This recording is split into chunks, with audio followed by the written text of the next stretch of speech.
नमस्कार, स्वागत है आपका सेहत और जिंदगी कार्यक्रम में। मैं हूं अश्विनी आपके साथ। आज हमारे साथ है खास मेहमान डॉक्टर शेख इबाद। ये एमबीबीएस एमडी रेडियोलॉजिस्ट हैं। तो सबसे पहले चलिए स्वागत करते हैं इनका। हेलो सर, स्वागत है आपका हमारे आज के इस सेहत और जिंदगी कार्यक्रम में।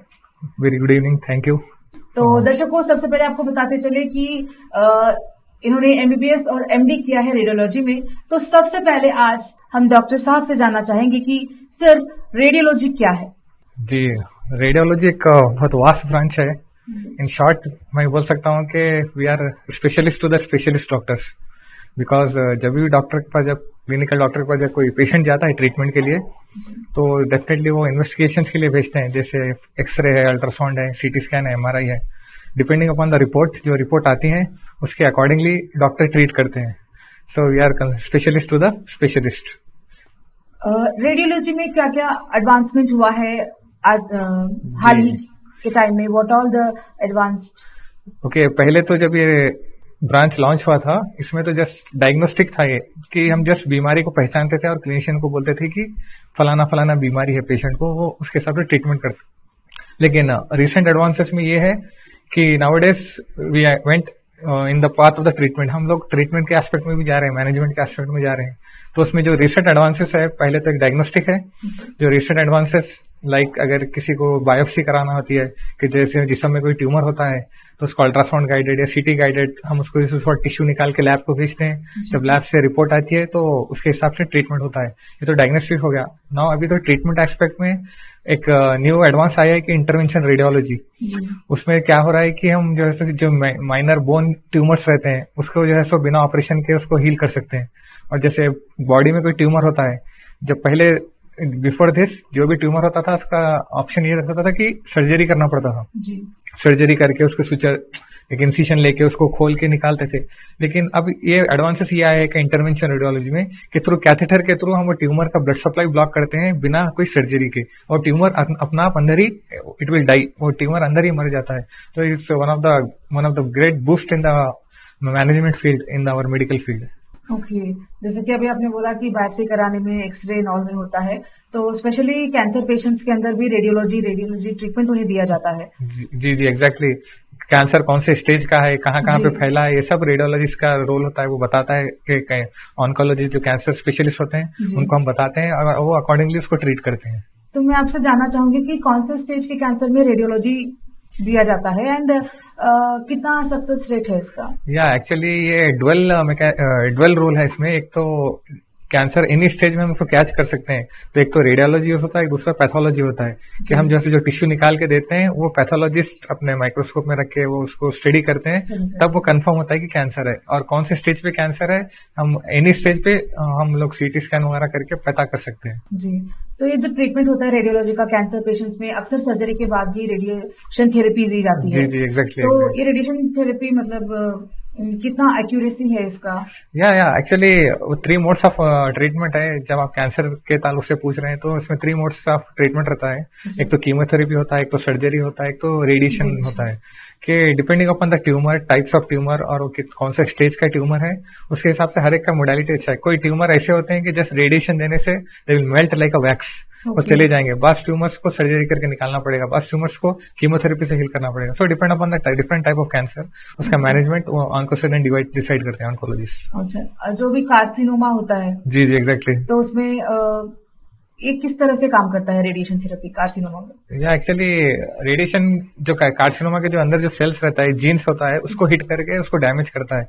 तो वो खुद ब खुद ऑटोलाइसिस होकर वो खुद ब खुद डेड हो जाता है। तो मतलब इसमें ज्यादा इफेक्टिव है बोल सकते हैं हम ऐसे? या बिल्कुल वही बता रहा था कि कोई सर्जरी रेडिएशन से जल्दी हो जाता है, कोई कैंसर, कोई जो है सो कीमो से और कोई सर्जरी से। तो आप जैसे बता रहे हैं वो ऑनको रेडिएशन डिपार्टमेंट में आता है।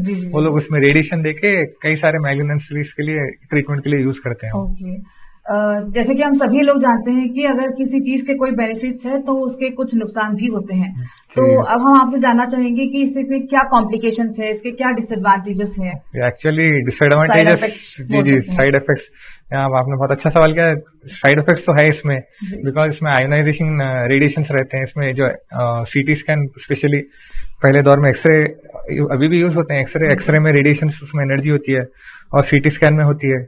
तो ये जो है सो बॉडी को डैमेज करते हैं। उसमें क्या है, बहुत सारे कॉम्प्लिकेशंस है, सिंपल थिंग से लेके मैलिग्नेंसी में भी पेशेंट को मैलिग्नेंसी भी हो सकते हैं। स्टडीज तो बहुत हैं इसके ऊपर। और even not only the patient is at risk, patient he risk में नहीं है बल्कि डॉक्टर्स भी रिस्क में होते हैं। जो डॉक्टर्स अगर जब एक्सपोज होते हैं रेडिएशन को तो इसीलिए उनको भी इसका साइड इफेक्ट है, डॉक्टर्स को भी साइड इफेक्ट है और पेशेंट को भी।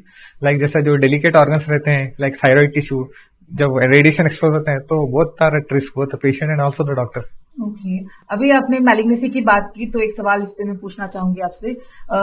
जो मैलिग्नेसी है इसमें रेडियोथेरेपी मतलब जो रेडिएशन थेरेपी है वो किस तरह से काम करेगा? वही जो मैलिग्नेंट सेल्स होते हैं, सेल्स के अंदर एक न्यूक्लियस होता है जो मेन कंट्रोल करता है सेल्स के। और न्यूक्लियस जब डैमेज होता है, जब एक्चुअली कैंसर बोलते हैं किसको है कि जब न्यूक्लियस डैमेज होके वो मल्टीपल सेल्स बनाता है, अब नॉर्मल सेल्स। जी, उसको कहते हैं कैंसर। जो रेडियोथेरेपी के जो मैकेनिज्म है वो रेडिएशन वो न्यूक्लियस को हिट करते हैं, वो उसके अंदर के क्रोमोसोम्स को डैमेज करते हैं जिसकी वजह से सेल्स मर जाते हैं। सो ये मैकेनिज्म है रेडिएशन ऑन्कोलॉजी का। ओके तो आपने बहुत अच्छे से हमें साइड इफेक्ट्स के बारे में बताया है। तो अभी इलाज भी जरूरी है, अब इलाज से साइड इफेक्ट्स भी हैं। तो उसका मैनेजमेंट उससे किस तरीके से बचा जा सकता है, तो सबसे पहले जो आपका क्लिनिकल डॉक्टर है, जब तक वो जरूरी नहीं है, नेसेसरी नहीं है, वो एक्चुअली पेशेंट को भेजते नहीं है, लेकिन पेशेंट भी अपने तरफ से बोलते हैं डॉक्टर्स को कि मुझे सीटी स्कैन कराओ, एमआरआई कराओ। तो ये वन ऑफ द ड्रॉबैक है वो, बिकॉज जब वो एक्सपोज हो जाएंगे तो वो खुद एक रिस्क में रहेंगे। जी हाँ, मैं एक्चुअली आपसे यही पूछना चाह रही थी क्योंकि बहुत सारे लोग खुद ही सेल्फ डॉक्टर्स होते हैं जिनको लगता है कि शायद हड्डी टूटी है, मतलब खुद जी अपने आप को एनालाइज करते हैं, तो क्या इससे साइड इफेक्ट्स हो सकते हैं? जी डेफिनेटली। सो पेशेंट्स को भी जरा इसके बारे में एहतियात बरतना है कि अननेसेसरी डॉक्टर्स को फोर्स नहीं करना है कि मुझे फलाना इन्वेस्टिगेशन कराना है जिसमें नुकसान है। और दूसरा क्या है, अब माशाल्लाह जो रिसेंट एडवांसेस हो रहे हैं उसमें कम लो डोज में, कम रेडिएशन में हम जो है सो उसका डायग्नोस कर सकते हैं। और अपने लाइक जब हम एक्सरे पे जाते हैं या सीटी स्कैन कराते हैं तो हमको जो लेड जैकेट्स आते हैं जो शील्ड करते हैं रेडिएशन को, वो प्रॉपर लेड जैकेट्स पहन के हम जो जोन में जाना है जहाँ पे रेडिएशन होते हैं। एंड जो प्रेग्नेंट फीमेल्स रहते हैं उनको तो खास बचाना है रेडिएशन से। तो जो है सो वो जो प्रेगनेंसी में तो ये अवॉइड करते हैं एक्सरे सीटी स्कैन, बिकॉज जो बेबी को इफेक्ट होता है। तो जब तक उसको जरूरी नहीं रहता, अगर फिटोलिटी जरूरी तो लेड जैकेट देके उसको प्रॉपर प्रोटेक्शन देके इसके कॉम्प्लिकेशंस कम कर सकते हैं। अभी जैसे कि प्रेगनेंसी में अल्ट्रासाउंड तो होता ही है। जी जी। तो वो भी तो इसी में आता है ना? जी एक्चुअली द बेसिक मोडालिटीज जो हमारे रेडियोलॉजी में है, एक तो एक्सरे, सीटी, अल्ट्रासाउंड एंड एमआरआई। तो सीटी और एक्सरे है, इसमें रेडिएशन है, इसमें कॉम्प्लिकेशंस है। And regarding the ultrasound it is safe, उसमें आयोनाइजिंग रेडिएशंस नहीं रहते। Ionising radiations will cause damage, but इसमें साउंड वेव्स होते हैं। एंड एमआरआई में तो just it will be a magnetic field, तो उसमें कुछ कॉम्प्लिकेशन नहीं होगा। तो ये दो मोडालिटीज आर सेफ एंड दो are at risk, they are risky. Okay, तो मतलब यहाँ पे आपने एक बात बताया कि पेशेंट के साथ साथ यहाँ पे डॉक्टर्स के लिए भी खतरा है। जी जी, exposing to getting expose to the radiations, patient doctor both are at risk. Then sir आपने इसी फील्ड को क्यों चूज किया? या एक्चुअली मेरा इंटरेस्ट भी था स्टार्टिंग से, और जैसे मैंने बताया था कि हम लोग स्पेशलिस्ट बनना चाहते हैं, जैसे कार्डियोलॉजिस्ट है, नेफ्रोलॉजिस्ट, न्यूरोलॉजिस्ट, हर एक के अलग अलग किडनी के, ब्रेन के स्पेशलिस्ट है। सो रेडियोलॉजी इज दैट ब्रांच, हम स्पेशलिस्ट के स्पेशलिस्ट होते हैं।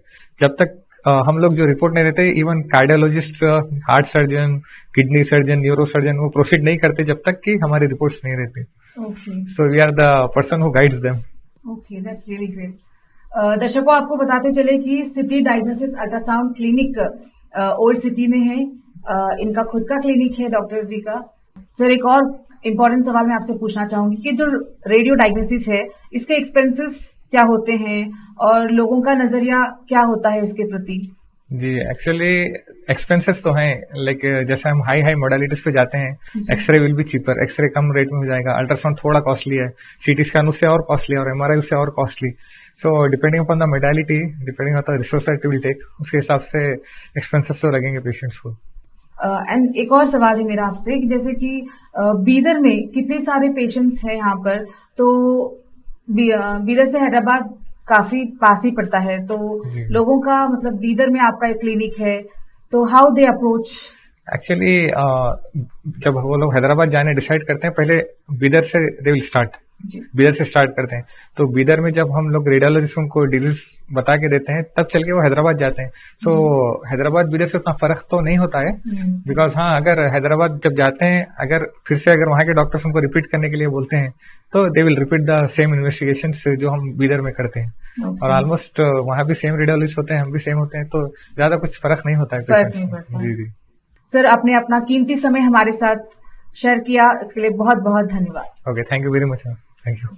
सो दर्शकों, ये थे हमारे साथ डॉक्टर शेख इबाद। तो इनसे हमने रेडियो डायग्नोसिस से जुड़े कई सवाल पूछे और इस पे बहुत अच्छा इंफॉर्मेशन हमारे साथ डॉक्टर ने साझा किया है। तो फिर मुलाकात होगी एक खास मेहमान के साथ, तब तक के लिए मुझे दीजिए इजाजत। धन्यवाद।